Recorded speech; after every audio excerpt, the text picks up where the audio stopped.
Hello, was ist los? Thank you for joining me at Bert's Books. This time I'm going to be resuming a very loose series I started along the lines of I had no idea there was a sequel to that, and staying with the kind of war fiction theme of the first episode concerned itself with Eric Maria Remarque's sequel to All Quiet on the Western Front. And so today I'm going to be looking at the sequel to Willi Heinrich's Cross of Iron, as it's more commonly known, as previously published as The Willing Flesh. I think actually that's sometimes translated as The Patient Flesh. So it was retitled for the American market, I believe, Cross of Iron, and was therefore filmed under that title in 1976 or 77. British market editions of the book were subsequently titled Cross of Iron also.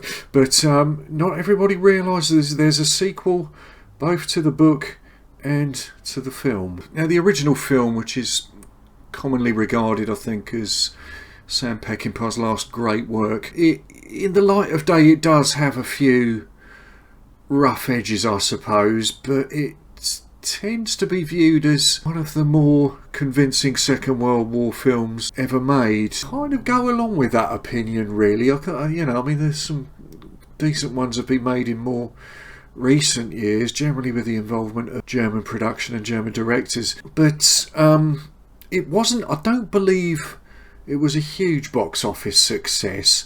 I think it happened at the time where war films were starting to become a bit less fashionable, but nevertheless it was deemed to merit a sequel.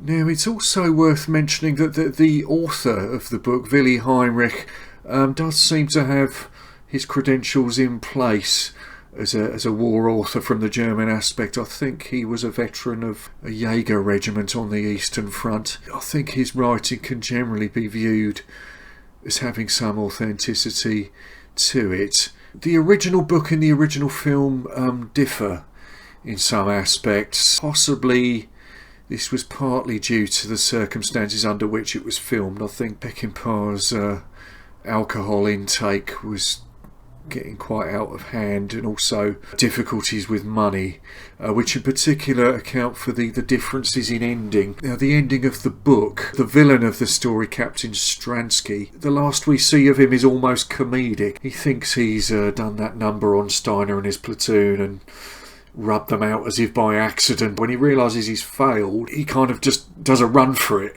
As close to comedy as the book gets, I think. But Steiner, in the book, it's not made explicit, but I think the implication may be he sustained an injury during the retreat from the Kuban bridgehead. He's kind of being stretchered through a tunnel. You know, it sort of ends with Steiner kind of looking into the white light, which would seem to me like a death motif. Now, the final scene in the film, famously kind of extemporised due to funds drying up, is Steiner, who's kind of just run out on what remains of his platoon and kind of coerces Captain Stransky into effectively acting as his new one-man platoon, and it kind of fades out. It doesn't look good for them, and it kind of fades out on this maniacal laughter on Steiner's part to the this very effective kind of closing credits, which juxtapose the credits themselves with images not exclusively from the Second World War, but images of conflict and the horror that goes with that from situations worldwide and actually since the Second World War. But I think the implication, the sleeve note, I'm that much of a nerd, I own the soundtrack as well. According to the notes in this, we're meant to take it that neither Colonel Brandt nor Captain Stransky nor Steiner are going to live through this. That's what it says here. Now, the sequel, Breakthrough, it seems, I suppose, to pick up more from the end of the first film rather than from the book.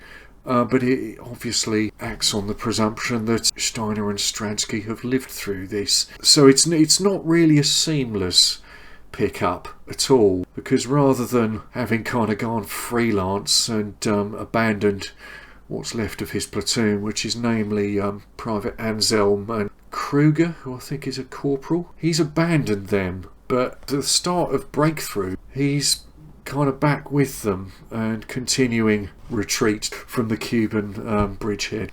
If you've seen the film, and if you've got all the way through the film, then you're a better man than I, because I have tried repeated occasions. I have never successfully got through an entire viewing of Breakthrough. If that tells you something, how bad must a war film be for an overgrown British schoolboy of my generation not to be able to get through it? Now, as the book jacket trumpets, soon to be an action-packed film from the director and the star of The Wild Geese. And it is. It features, rather than James Coburn in the lead role, that role is taken by Richard Burton. It is directed by Andrew V McLaglen. Now, The Wild Geese, I think, is a wonderful film. I think it's a brilliant action movie. I'm not quite clear exactly what went wrong. Well, I do have some ideas. Most obviously, was there ever a need for a sequel to Cross of Iron? I'm not really sure that there was. Like I say, the implication seems to have been that these characters aren't going to come out of this situation. Though that said, actually, a bit of a caveat on that one, because I believe the book, the character of Steiner in the book, seems to have been based on a real life comrade of Willi Heinrich in his regiment. I think the guy's name was Johann Schwerdtfeger, who in fact survived the Second World War. If I've got this right, I think he even lived longer than James Coburn. Can you imagine that? You know, you've survived the Russian campaign, you've survived the Second World War, and the guy who 30 years later plays you, and you outlive him. Okay, so apart from the debatability of any need whatsoever for a sequel, another problem is the casting. Of the original film, I think only 2 cast members from the original make it through to the second. Dieter Schiedor as Anselm, Klaus Lauvich, if I'm pronouncing that right, I might not be, as Kruger, also makes it through into the film. I think that's it, nobody else. And Anselm, I mean, okay, you know, the nature of war, there's no reason why this shouldn't happen, but I do feel kind of cheated by the fact that Private Anselm, having survived all that horror, he's rubbed out in the first chapter, right? He's in the first few minutes of Breakthrough. We lose Anselm. We've come to kind of like him through the original, and you have the bonus of one of the original actors playing him. Other than that, the casting, it's another of those films that are full of people who should have known better, and there's a lot of just sleepwalking through this on the part of a number of people. Kurt Jürgens is in this film, Rod Steiger is in this film, Robert Mitchum is in it, and believe me, they don't rescue it. Burton's casting in this, and this isn't to detract, you know, I wouldn't for a second attempt to detract from Richard Burton's greatness, but I think it's fair to say he didn't always make good career choices and didn't always end up in roles that did him any justice whatsoever, and I think possibly alcohol has something to do with this. Now, even the first film, I think James Coburn's age. Coburn at the time of filming, I think, was probably 48ish, and he kind of looks every inch of that. He's a bit of a silver fox in it, and in the book he's meant to be younger than Captain Stransky. That doesn't bother me with the film, actually. I think he just inhabits that role with so much vitality and conviction and commitment that you can kind of go, well, alright, you're arguably Dad's army age. I don't know what the German recruiting kind of age demographic was at that stage. I think that film's meant to be 1943, which is a continuity problem with the plot of this, as we'll get to, but I think 48 years old, maybe if he was a reservist or something like that. It doesn't bother me in the first film. Now, Burton, a few years older than that still. Now, in The Wild Geese, he plays a colonel, And okay, it's an action film. He's in an active combat role in The Wild Geese. It's an energetic, kind of sweaty role, but there's kind of an underlying joke in The Wild Geese, and I think it works quite well, that a lot of these mercenaries are no longer spring chickens, and there's that whole business of they hire back this really tough sergeant major to basically give them a complete arse kicking on the training ground to try and get them into the sort of shape that they'd need to be in order to undertake this mission that they're going to go on. So it's kind of acknowledged in The Wild Geese that Burton is really a bit of a codger for this kind of larking about. Now, we're supposed to just buy him as a German, I don't know if you call it an infantry sergeant or a sergeant of a Jaeger battalion, or a sergeant, is he even a master sergeant, I think his rank is supposed to be. But he looks fucking old in this, really. He looks so wooden and uncomfortable, and he looks just pickled. I think he was drinking quite a lot at that stage. It shows on him, it really tells on him.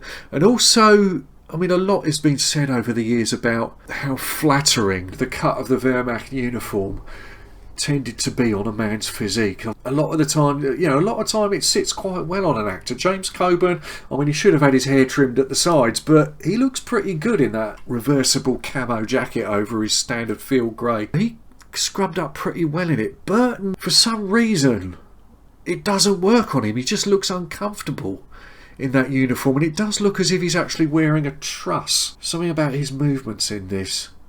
So anyway, yes, not only was this film made, but it was novelised. You know, you might think, well, you know, maybe in a decent author's hands, as someone who wants to put in the work and the attention, they might have perhaps rescued this thing, so at least, you know, if you struggle to get through the film, then the novel might still give you something you can get your teeth into. Now, Breakthrough was written by Leo Kessler, aka Charles Whiting, and yes, he was a Second World War veteran, but he wasn't a German one, not with a name like Charles Whiting. So, and it distresses me to report that Kessler doesn't really put the effort in here. I mean, with most of us, you know, if you know his name, you probably know him through the Wotan series of books.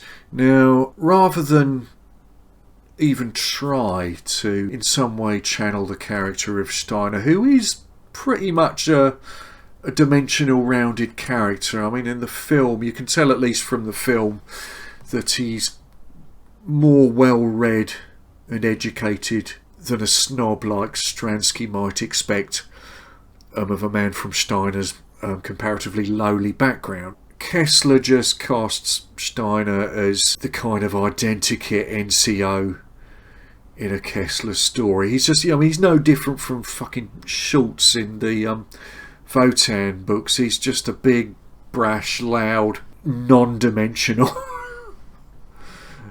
kind of uninteresting entity in this, and it's full of all the Kessler hallmarks. There's all the kind of smart-ass repetitive slang that you get in it. I think in fact some of it may have been genuinely used at the time, but Kessler just overdoes it. It's all dice beakers and stubble hoppers and warm brothers and fucking blah blah, which, you know, it's just such a standard Kessler book. So loosely the story of this is that Steiner, with the remnants of his platoon, find him still trying to get out of the Kuban bridgehead. He's packed off by Stransky, who it turns out hasn't been transferred to another regiment at all. He sends him on this kind of more or less suicide appointment to demolish a tunnel and block off in advance of Russian tanks who are coming through it. Steiner gets there too late. He loses Anselm in the process, and this results in a blaring stand-up row with Stransky, in which Steiner has him by the collar, so of course he's up on a charge. Again, his commanding officer intervenes on Steiner's behalf in disciplinary matters and packs him off. Instead of putting him on a charge, he packs him off on 2 weeks' leave to Paris. So when he gets to Paris, who should he run into But Stransky, who's now a major, and he's miraculously got that iron cross on his tunic that he spent the whole first film chasing. Stransky is kind of, he runs into him outside a cafe where Stransky's there with a French madame. I think the implication is that she's a hooker. But suddenly a staff car draws up and calls Stransky away, leaving Steiner, and of course he moves in. I don't think the Coburn Steiner would have done that. Or the Heinrich Steiner. I don't think he would have moved in on Stransky's leftovers. That don't sit well with me. So Steiner has a bit of a good time with the young lady who bizarrely doesn't want to charge him for her services, and it quickly transpires that she actually is an agent for the resistance, and she's pumping Steiner for a bit of information about his regiment's movements, and it turns out they are indeed heading towards Paris from Russia. Steiner rumbles her, but he sort of decides to walk away, but she's observed by another of the resistance heavies who decides that, well, she's blown her cover, so we're going to have to liquidate her. So they kill her in her apartment, which Steiner gets fingered for the crime, so he's packed off. Much to Stransky's glee, he's packed off into a military prison and he's marked for execution, but he somehow manages to swerve that and get himself posted to a Straff battalion, or whatever they called it, with like a punishment battalion, who because the Allies are about to invade France, right? I think we've lost a year almost in the timeline between the Cuban bridgehead and this. That's not seamless. So anyway, Steiner sort of miraculously does a bunk. It sounds rather unlikely because they've got his name, rank and number down as marked for execution, but he somehow gets himself back to his old regiment, and there it turns out that the commanding officer of that regiment is involved in the July bomb plot. He's involved with the Kreisau Circle and all this, so someone is required to negotiate with the Americans for a separate peace while Operation Valkyrie takes place in Berlin. It's often commented on how unlikely that would be, that job would be given to a sergeant, but it's given to Sergeant Steiner. So he has to sort of go off and try and make contact with the Americans, and he somehow makes contact with a senior American officer played by Mitchum, who seems to have this strange fixation with establishing the strength of German anti-tank capability. What he is, a colonel or a general, stomping around behind German lines trying to find out how many anti-tank guns they've got. Steiner gets involved in this, and I've got to hold my hand up into... I tried. I think I read this as a teenager. I think I even read it before I'd seen the original film. I couldn't get through this, right? I couldn't. It's just no reason to care particularly. It's not the Steiner we know. It's not even a very interesting Captain Stransky in it. I think it was played in the film by Helmut Green, I think it was. There's the inevitable showdown with Stransky. You kind of know he's going to get his just desserts, but it's just no reason to care. So I did get through this book many years ago. Typical of me to do these things in the wrong order. I read this before ever reading the Heinrich book or watching the Peckinpah film, though it did, I suppose, have the effect the first time that the Peckinpah film came on TV that I knew of, the first time I saw it. It was such a pleasant surprise how good it was, because I didn't really have terribly big expectations having read this. So yeah, it's a bit of a dud, really. It's the film is kind of the actors just trotting it out and treading water, and the book is the same. There's nothing in here to kind of redeem it. One thing I'll say about if the film has any redeeming quality at all, I think it has to be Klaus Lauwitz's performance as Kruger. I think that's the only kind of element to the film that really kept me watching. Well, it didn't keep me watching, but I would say that was the only detectable plus point to me. So you could say it's a wasted opportunity. You know, I think rather than sequelise Cross of Iron, I think, you know, there might have been you might argue there's a case to film another of Heinrich's books. He didn't exclusively write war novels; they weren't all on that subject. But another one of his books, The Savage Mountain, which is set in the mountains of Slovakia. You know, that might make an interesting film. This, you need to be made of stronger stuff than me to get through this. It's awful. Hi, sir!